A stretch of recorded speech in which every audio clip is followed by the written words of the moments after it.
Bonjour à tous, le Vatican acte les excommunications au sein de la fraternité Saint-Pie-X après les sacres épiscopaux illégaux. La proposition de loi fin de vie adoptée par les députés en troisième lecture et sœur Alessandra Smerilli, nommée préfète du Dicaster pour le service du développement humain intégral. C'est aujourd'hui dans SIC, la sélection de l'info catholique.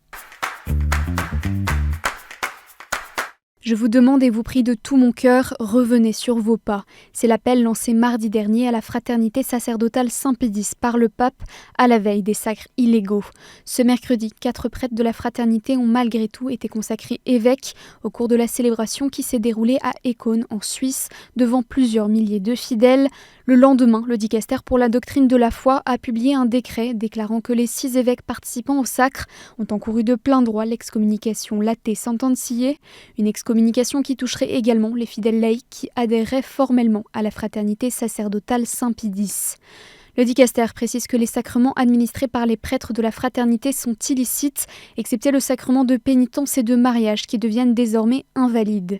Le Vatican a publié ce jeudi 2 juillet une procédure pour la réconciliation, précisant les conditions de la réintégration des prêtres et des laïcs de la FSSPX dans l'Église catholique et qui passe par la reconnaissance de l'enseignement du Concile Vatican II. Cette situation porte gravement atteinte à la communion ecclésiale pour l'Église universelle et d'une façon particulière dans notre pays, a réagi la Conférence des évêques de France, manifestant sa sollicitude paternelle aux fidèles qui en souffrent et les appelant à revenir dans la pleine communion.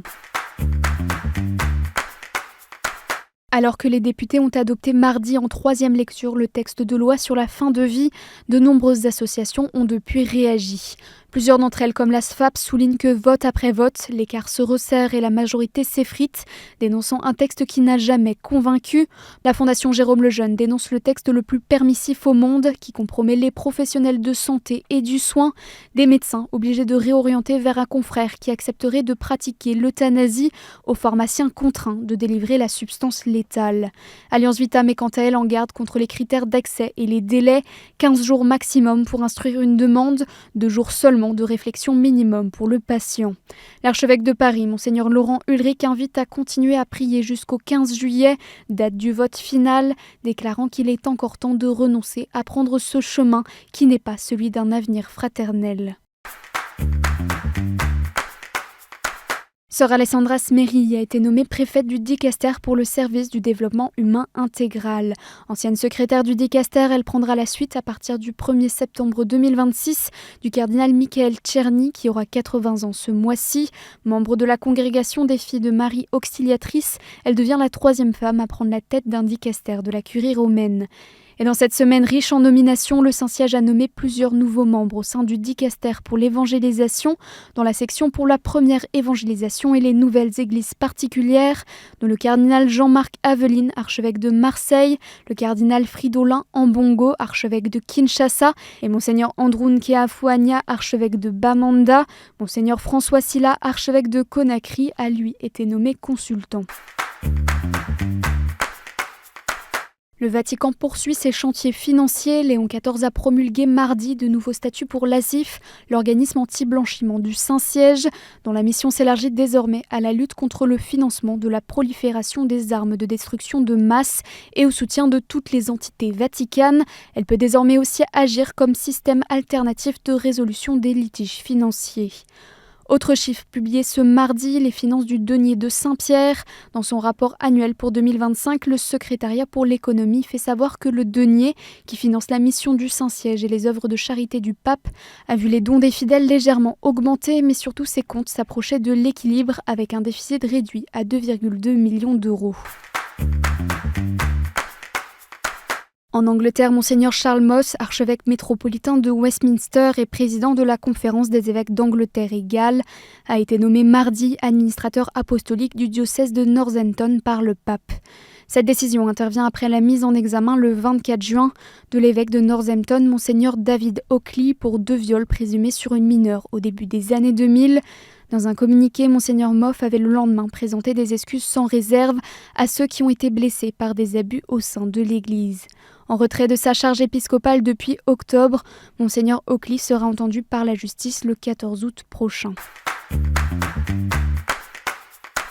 Le site de Notre-Dame de Bétharram dans les Pyrénées-Atlantiques fermera définitivement ses portes cet été.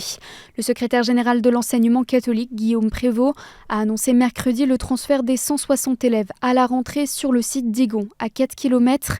Guillaume Prévost précise que si une page se tourne pour le site de Bétharram, les violences qui ont été commises, plus de 200 plaignants à ce jour, ont laissé des blessures profondes. Il met en avant les exigences de vérité, de reconnaissance, de réparation, ainsi que l'accompagnement des démarches de mémoire, qui doit notamment se poursuivre à l'aune des conclusions du rapport publié par l'Institut Louis Joinet le 20 juin. En parallèle, l'enseignement catholique a dressé le point d'étape de sa mission sur la qualité de la relation éducative, se concentrant particulièrement sur la prévention des abus. Et en bref, la conférence des évêques de Belgique a annoncé le décès ce mercredi de Roger van Geluwe à l'âge de 89 ans. Évêque de Bruges de 1984 à 2010, il avait remis sa démission après avoir reconnu des agressions sexuelles pendant 13 ans sur son neveu à partir de ses 5 ans. Renvoyé de l'état clérical par le pape François en 2024, d'autres accusations de violence sur mineurs ont été révélées depuis.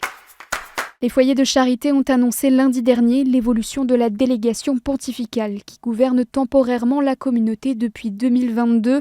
C'est Marie-Elisabeth Picard, membre des foyers, qui a été nommée par le dicaster pour les laïcs, la famille et la vie pour remplacer sœur Christine Foulon aux côtés de Laurent Landette, renouvelé dans sa charge de co-délégué pontifical. Mardi 30 juin, le dernier fragment de la mosaïque Renaissance a été créé au sanctuaire de Lourdes. L'œuvre de mémoire et de réparation après les abus commis au sein de l'Église est désormais achevée avec la participation d'une centaine de personnes, dont sœur Samuel.